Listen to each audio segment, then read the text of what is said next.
English सीखना है क्या किसी को? इंग्लिश सीखना है? अरे इंग्लिश सीखना है भाई तो डेली आप सेंटेंसेस बनाओ जो बिगिनर्स से आराम से इंग्लिश बोलना सीख जाओगे, है ना। इंटरोगेटिव सेंटेंस बताओ, एक्सक्लेमेटरी सेंटेंस बनाओ, इम्पेरेटिव सेंटेंस बनाओ, डिक्लेरेटिव सेंटेंस बनाओ, असर्टिव सेंटेंस, ये सब बनाओ। डेली 4 सेंटेंस बनाओ, 4 सेंटेंस बोलने का प्रैक्टिस करो, है ना। And you will learn English very very fastly, believe me you will learn English very very fastly. 4 sentences you make daily of different types. 4 अलग अलग तरह के वाक्य अंग्रेज़ी में बनाओ, प्रतिदिन बनाओ, हर दिन बनाओ, इसको रूटीन बना लो। फिर इसको बढ़ा के एक दिन 5 बनाओ, फिर एक दिन 6 बनाओ।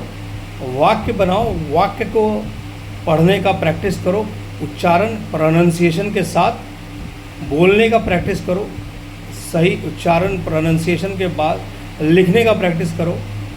4 वाक्य बनाओ, 4 है ना, 4 वाक्य बनाओ। फिर इसको बढ़ा के 10 वाक्य, 20 वाक्य तक ले जाओ, 20 सेंटेंस तक ले जाओ।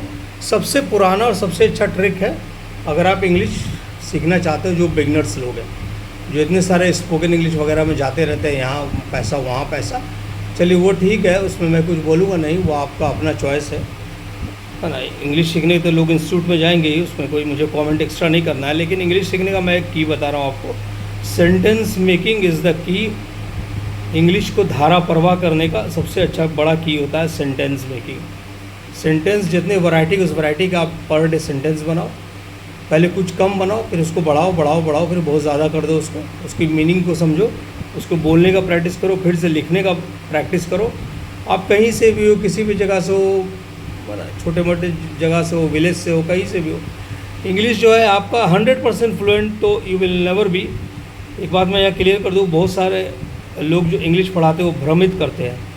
एक one thing should be clear, अगर आप किसी कॉन्वेंट एजुकेटेड बैकग्राउंड के नहीं हो, आपने इंग्लिश मीडियम से स्टडी नहीं किया, आपने ऐसे स्कूल से पढ़ाई नहीं किया जहाँ इंग्लिश का इन्वायरमेंट आपको मिला, जहाँ इंग्लिश बोलना मस्ट है, कंपलसरी था कैंपस में, तो आप कभी भी अच्छा इंग्लिश, फ्लुएंट इंग्लिश नहीं बोल सकते हो। लेकिन but you can speak average English और slightly more than average English, 50 to 60% English, okay, 50 to 60% English.